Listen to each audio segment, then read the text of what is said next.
হরি ওম। জয় গুরু। আমাদের প্রাণের ঠাকুর শ্রী শ্রী স্বামী স্বরূপানন্দ পরমহংসদেবের অমৃতসম উপদেশ বাণী পবিত্র ধৃতং প্রেমনা গ্রন্থের ৩৩তম খণ্ডের ৮ সংখ্যক পত্রাংশ হইতে পাঠ। একে অন্যকে ভুল বোঝা সহজ, কিন্তু একে অন্যকে ক্ষমা করা কঠিন।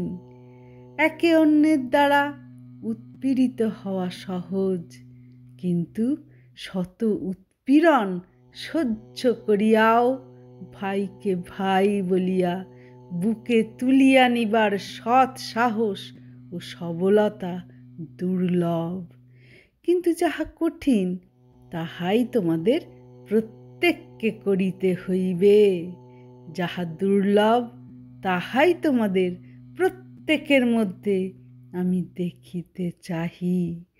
নিজেদের মধ্যে যতদিন কলহ করিয়াছ, ততদিন বাহিরের লোকের কাছে ছিলে তোমরা উপহাস্যাস্পদ।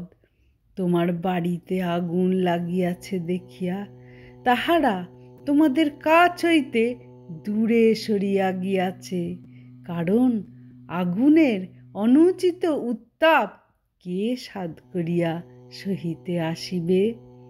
একের দোষে ১০ জন কলঙ্কিত হইয়াছ, ১০-এর দোষে ১ জন ধিক্কৃত হইয়াছ। আত্মকলহের ইহাই পরিণাম। সুতরাং প্রত্যেকে প্রতিজ্ঞা করো যে কেহ কাহারও দোষ খুঁজিবে না, গুণ দেখিবে এবং জীবনের উজ্জ্বল অংশে সকলে সকলের সহিত মিলিত হইবে। ইতি আশীর্বাদক স্বরূপানন্দ। হরি ওম। জয় গুরু।